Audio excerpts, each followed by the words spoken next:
Խորհրդարանի ոչ իշխանական ուժերի անխնա քննադատության թիրախն այսօր Տիգրան Սարգսյանի կառավարությունն էր։ Անցած տարի իրականացրած աշխատանքով նրանք դեմ են քվեարկելու 2013-ի բյուջեի կատարողականին։ Ամեն ինչ սխալ է արվել, հայտարարեց վերջին մի քանի ամիսներին երկրի վիճակի համար Տիգրան Սարգսյանին մեղադրող ԲՀԿ ներկայացուցիչ Միքայել Մելքումյանը։ Այսօր մարդ չկա երկրում, որ ասես ոնց է վիճակը, ասի շատ լավ է, գերազանց է։ Նիկոլ Փաշինյանը նախորդ կառավարության սկանդալների թոփ տասնյակներ կազմել։ Հիմնական սկանդալիստը Փաշինյանի գնահատմամբ հենց այդ կառավարության ղեկավար Տիգրան Սարգսյանն էր։ Պատգամավորը հիշեց օֆշորը, Ռուսաստանի հետ գազային պայմանագիրը, արագաչափերի տեղադրման պատճառով հայաստանցիների ուսերին ընկած բեռը, Նայրիտի սննկացումը։ Չմոռացավ մեջբերեմ հարբած Տիգրան Սարգսյանի ելույթը մարզահամերգային համալիրում։ Եվ այս ամենի արդյունքում պարզել մենք պետք է ունենայինք այն ցուցանիշները, որ ունենք բնակչության նվազում, աղքատության աճ, օտարերկրյա ներդրումները Տիգրան Սարգսյանի կառավարության ընթացքում կրկնակի պակասել են։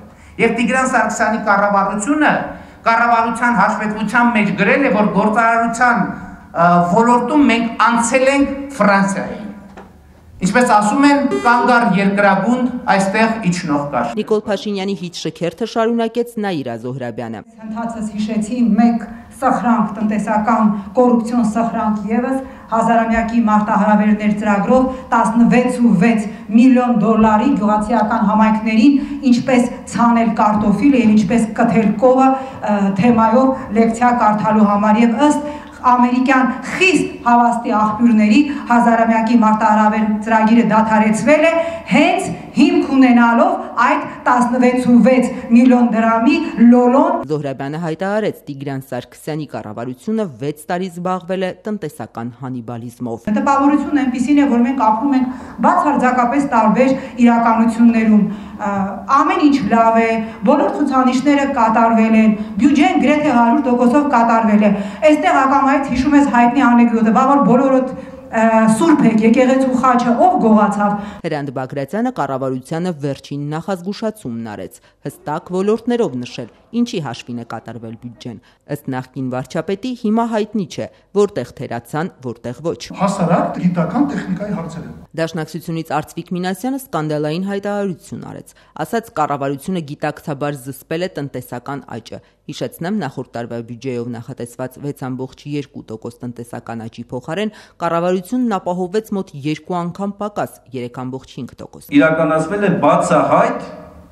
հակա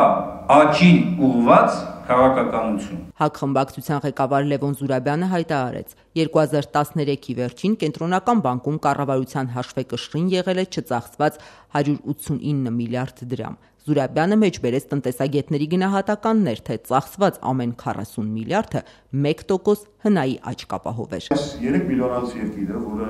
չքավոր երկիր է, որը խնդիրներ ունի լուծելու, ասենք, Ադրբեջանի հետ իր ռազմաստրատեգիական բալանսը վերականգնելու, որը աղքատության խնդիր ունի, արտագաղթի խնդիր ունի,